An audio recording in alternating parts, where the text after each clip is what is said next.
ಪತ್ರಕರ್ತರ ಮಿತ್ರರೇ, ಈ ದಿನ ನಮ್ಮ ಚಿಕ್ಕಬಳ್ಳಾಪುರದಲ್ಲಿ ತಾಯಿ ಮಕ್ಕಳ ಆಸ್ಪತ್ರೆಯಲ್ಲಿ ವಿಶೇಷವಾಗಿ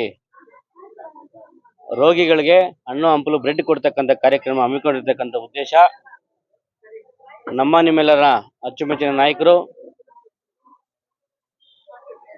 ಅಖಿಲ ಭಾರತ ಕಾಂಗ್ರೆಸ್ ಸಮಿತಿಯ ರಾಷ್ಟ್ರೀಯ ನಾಯಕರು ಹಾಗೇನೆ ನಮ್ಮ ಕರ್ನಾಟಕ ರಾಜ್ಯ ಮಾದಾರ ಮಹಾಸಭಾದ ರಾಜ್ಯಾಧ್ಯಕ್ಷ ಆಗಿರ್ತಕ್ಕಂಥ ಶ್ರೀಮಾನ್ KH ಮುನಿಯಪ್ಪನವರ ಹುಟ್ಟುಹಬ್ಬದ ಪ್ರಯುಕ್ತ ಅವರಿಗೆ ಶುಭವಾಗಲಿ, ಅವರಿಗೆ ಮತ್ತಷ್ಟು ಆರೋಗ್ಯ ಐಶ್ವರ್ಯ ಕೊಡಲಿ, ಇಡೀ ಅವ್ರ ಕುಟುಂಬ ನೆಮ್ಮದಿಯಿಂದ ಇರಲಿ ಅಂತೇಳಿ ಈ ದಿನ ನಮ್ಮ ಚಿಕ್ಕಬಳ್ಳಾಪುರ ಜಿಲ್ಲಾ ಕಾಂಗ್ರೆಸ್ ಸಮಿತಿ ವತಿಯಿಂದ ಅನೇಕ ನಾಯಕರುಗಳ ಸಮ್ಮುಖದಲ್ಲಿ ಈ ಆಸ್ಪತ್ರೆಯ ಒಳಗಡೆ ಇರತಕ್ಕಂಥ ಆಂಜನೇಯ ಸ್ವಾಮಿ ದೇವಾಲಯದಲ್ಲಿ ಪೂಜೆಯನ್ನು ಸಲ್ಲಿಸೋದ್ರ ಮುಖಾಂತರ ಹಾಗೂ ಅದರ ಜೊತೆಗೆ ಮರ್ತಳ್ಳಿ ಪ್ರಕಾಶ್ ಅಣ್ಣವರು, ಲಾಯರ್ ನಾರಾಯಣಸ್ವಾಮಣ್ಣವರು, ಪೆದ್ದಣ್ಣವರು, ನಮ್ಮ ಹಿರಿಯರು ಆಗಿರ್ತಕ್ಕಂಥ ಮುರಳಿಯಣ್ಣವರು, ಅನೇಕ ಮಹಿಳಾ ಕಾಂಗ್ರೆಸ್ ಅವರು, ಲಕ್ಷ್ಮಮ್ಮನವರಾಗಿರ್ಬೋದು, ಮುನ್ನರತ್ನಮ್ಮನವರಾಗಿರ್ಬೋದು, ಎಲ್ಲರೂ ಸೇರಿ ಈ ದಿನ ಶುಭಾಶಯನ ಕೋರ್ಲಿಕ್ಕೆ ಬಂದಿದ್ದಾರೆ. ಅವ್ರಿಗೆಲ್ಲರೂ ಕೂಡ ಈ ಸಂದರ್ಭದಲ್ಲಿ ಒಳ್ಳೆಯದಾಗಲಿ, ಮತ್ತಷ್ಟು ಶಕ್ತಿನ ನಮ್ಮ ನಾಯಕರಾಗಿರ್ತಕ್ಕಂಥ KH ಮುನಿಯಪ್ಪನವ್ರಿಗೆ ಭಗವಂತ ಆರೋಗ್ಯ ಐಶ್ವರ್ಯ ಕೊಡಲಿ ಅಂತೇಳಿ ಈ ಸಂದರ್ಭದಲ್ಲಿ ನಿಮ್ಮೆಲ್ಲರ ಮುಖಾಂತರ ಪ್ರಾರ್ಥನೆ ಮಾಡ್ತಾ ಇದ್ದೀನಿ.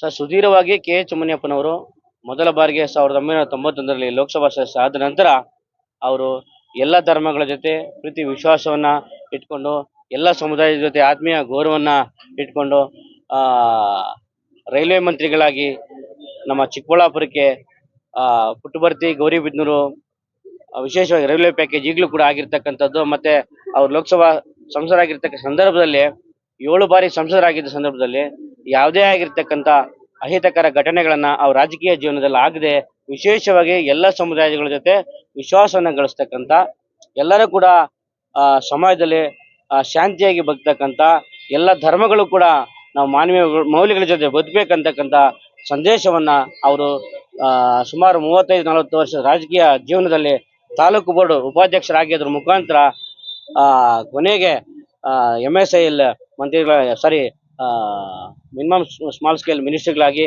ಮತ್ತೆ ರಾಷ್ಟ್ರೀಯ ಹೆದ್ದಾರಿ ಸಚಿವರಾಗಿ ಈಗ ಕೂಡ ನೀವೆಲ್ಲ ಗೊತ್ತಿರ್ಬೋದು, ಮಂಗಳೂರಿಂದ ಮುಳಬಾಗಿಲವರೆಗೂ ಸುಮಾರು 752 ಕಿಲೋಮೀಟರ್ ರಸ್ತೆಯನ್ನು ಕೂಡ ಅವರ ಅವಧಿಯಲ್ಲಿ ಕೂಡ ಆಗಿರ್ತಕ್ಕಂಥದ್ದು. ಈಗೇನು ನಾವು ವಿಶೇಷವಾಗಿ ಸಂಚಾರ ಮಾಡ್ತಾ ಇರ್ತೀವಿ ರಸ್ತೆ ಸುಂದರವಾಗಿ, ಆ ರಸ್ತೆ ಕೂಡ ಅವರ ಅವಧಿಯಲ್ಲಿ ಆಗಿರ್ತಕ್ಕಂಥದ್ದು. ಹಾಗೇನೆ ಅವ್ರು ವಿಶೇಷವಾಗಿರ್ತಕ್ಕಂಥ ಗುಣವುಳ್ಳ ವ್ಯಕ್ತಿತ್ವ, ಶಾಂತಿ, ಸಹನೆ, ಮಾನವೀಯ ಮೌಲ್ಯಗಳು. ಅದ್ರ ಜೊತೆಗೆ ತಾಯಿ ಮಕ್ಕಳು ಆಸ್ಪತ್ರೆ ನಾವು ಯಾಕೆ ಕೊಡ್ತಾ ಇದೀವಿ ಅಂದ್ರೆ ಅವ್ರದ್ದು ಕೂಡ ಒಂದು ತಾಯಿ ಮನಸ್ಸಿದ್ದಂಗೆ, ಎಲ್ಲರ ಜೊತೆಗೂ ಕೂಡ ವಿಶ್ವಾಸವನ್ನು ಇಟ್ಕೊಂಡು ಎಲ್ಲರೂ ಚೆನ್ನಾಗಿರ್ಬೇಕು, ಎಲ್ಲರೂ ಭಾವೈಕ್ಯತೆ ಇರ್ಬೇಕಂತದ್ದು ಅವ್ರ ಆಶಯ. ಅವರ ಆಶಯಗಳಿಗನುಗುಣವಾಗಿ ಈ ದಿನ ನಾವು ತಾಯಿ ಮಕ್ಕಳ ಆಸ್ಪತ್ರೆಯಲ್ಲಿ ಹಣ್ಣು ಹಂಪಲು ಕೊಡ್ತಕ್ಕಂಥದ್ದು. ಎಷ್ಟೋ ಜನ ಗರ್ಭಿಣಿ ಸ್ತ್ರೀಯರು ಬಂದಿರ್ತಾರೆ, ಇಲ್ಲಿ ಡೆಲಿವರಿ ಆಗಿರ್ತಕ್ಕಂಥದ್ದು, ಅವ್ರಿಗೆ ಹಣ್ಣು ಹಂಪಲು ಕೊಟ್ರೆ ಭಗವಂತ ಮತ್ತಷ್ಟು ಅವ್ರಿಗೆ ಶಕ್ತಿಯನ್ನು ಕೊಡ್ತಕ್ಕಂಥದ್ದು. ಅವ್ರ ಆಶೀರ್ವಾದ ಕೂಡ ಎಷ್ಟೋ ತಾಯಿ ಹೆಣ್ಮಕ್ಳ ಆಶೀರ್ವಾದ ಅವ್ರು ಕೂಡ ಅವ್ರ ಕುಟುಂಬದ ಮೇಲೆ ಅವ್ರಿಗೂ ಕೂಡ ಇರ್ಲಿ ಅಂತೇಳಿ ಈ ಸಂದರ್ಭದಲ್ಲಿ ಬಯಸ್ತೀವಿ. ಈ ದಿನ ಏನು ಇವತ್ತು ಕರ್ನಾಟಕ ರಾಜ್ಯದ food and civil supplies minister ಆಗಿದ್ದಾರೆ KH ಮುನಿಯಪ್ಪನವರು, ಅವರ ಹುಟ್ಟುಹಬ್ಬದ ದಿನಾಚರಣೆಯನ್ನ ಈ ಜಿಲ್ಲಾಸ್ಪತ್ರೆಯಲ್ಲಿ ನಾವು ಆಚರಣೆ ಮಾಡ್ತಾ ಇದ್ದೀವಿ. ನಾನು ಮೊದಲನೇದಾಗಿ ಭಗವಂತನಲ್ಲಿ ಪ್ರಾರ್ಥನೆ ಮಾಡ್ತೇನೆ, ಅವ್ರಿಗೆ ಒಳ್ಳೆ ಆರೋಗ್ಯವನ್ನು ಕೊಡಲಿ, ಅವರು ದೀರ್ಘಾಯುಷ್ಯವನ್ನು ಕೊಡಲಿ, ಮತ್ತು ಇನ್ನೂ ಹೆಚ್ಚಿನ ಕಾಲ ಈ ರಾಜ್ಯ ಮತ್ತು ರಾಷ್ಟ್ರದ ಸಾರ್ವಜನಿಕ ಜೀವನದಲ್ಲಿ ಅವರು ಸೇವೆ ಸಲ್ಲಿಸುವಂಥ ಒಂದು ಅವಕಾಶ ಸಿಕ್ಕಲಿ ಅಂತ ನಾನಂತ ಹೇಳ್ತೇನೆ. ಮಾನ್ಯ KH ಮುನಿಯಪ್ಪನವರು ಒಂದು ಕಂಬದಹಳ್ಳಿ ಗ್ರಾಮದಲ್ಲಿ ಒಂದು ರೈತ ಕುಟುಂಬದಲ್ಲಿ ಹುಟ್ಟಿದಂಥ ವ್ಯಕ್ತಿ, ಮೂಲತಃ ವ್ಯವಸಾಯದ ಕುಟುಂಬ. ಅವರು ಒಳ್ಳೆ ರೇಷ್ಮೆಯನ್ನ ಬೆಳೀತಿದ್ರು ಆ ಕಾಲಕ್ಕೇನೆ. ನಂತರ ಅನಿವಾರ್ಯವಾಗಿ ರಾಜಕೀಯ ಪ್ರವೇಶವನ್ನು ಮಾಡಿದಂಥ ಸಂದರ್ಭದಲ್ಲಿ ಶಿಡ್ಲಘಟ್ಟ ತಾಲೂಕು ಬೋರ್ಡ್ ಉಪಾಧ್ಯಕ್ಷರಾಗಿ ಅಲ್ಲಿ ಪದಾರ್ಪಣೆ ಮಾಡ್ತಾರೆ. ನಂತರ ಏನು ಕೇಂದ್ರದಲ್ಲಿ 7 ಬಾರಿ ಸತತವಾಗಿ ಸಂಸದರಾಗಿ ವಿವಿಧ ಮಂತ್ರಾಲಯಗಳಲ್ಲಿ ತಮ್ಮ ಹುದ್ದೆಯನ್ನ ನಿಭಾಯಿಸಿದ್ದಾರೆ. ಅವರು ನಾನು ಎಲ್ಲ ಸೇರಿ ದಿವಂಗತ ಕೃಷ್ಣರಾಯರು ಚಿಕ್ಕಬಳ್ಳಾಪುರ ಲೋಕಸಭಾ ಸದಸ್ಯರು ಏನಾಗಿದ್ರು, KPCC ಅಧ್ಯಕ್ಷರಾಗಿದ್ರು, ಅವರ ಶಿಷ್ಯಂದಿರು. ಅದಕ್ಕಿಂತ ಹೆಚ್ಚಾಗಿ KH ಮುನಿಯಪ್ಪನವರು ವಕೀಲರಾಗಿ ತಮ್ಮ ವೃತ್ತಿಯನ್ನ ಪ್ರಾರಂಭ ಮಾಡಿದಂಥ ದಿನಗಳಲ್ಲಿ ನಾನು ಮತ್ತು KH ಮುನಿಯಪ್ಪನವರು ಬೆಂಗಳೂರಿನಲ್ಲಿ ಜೊತೆಯಲ್ಲಿ ವಕೀಲಿಕೆಯನ್ನು ಪ್ರಾರಂಭ ಮಾಡಿದಂಥವರು. ಅವರಿಗೆ ಹಣೆ ಬರ ಚೆನ್ನಾಗಿತ್ತು. ಅದೃಷ್ಟವಶಾತ್ ನಮ್ಮ ಕೃಷ್ಣರಾಯರ ಆಶೀರ್ವಾದದಿಂದ ಲೋಕಸಭೆ ಸದಸ್ಯರಾಗುವಂಥ ಅವಕಾಶ ಆಯಿತು. ಇವತ್ತು ಅವರು ಅತಿ ಎತ್ತರಕ್ಕೆ ಬೆಳೆದಿದ್ದಾರೆ.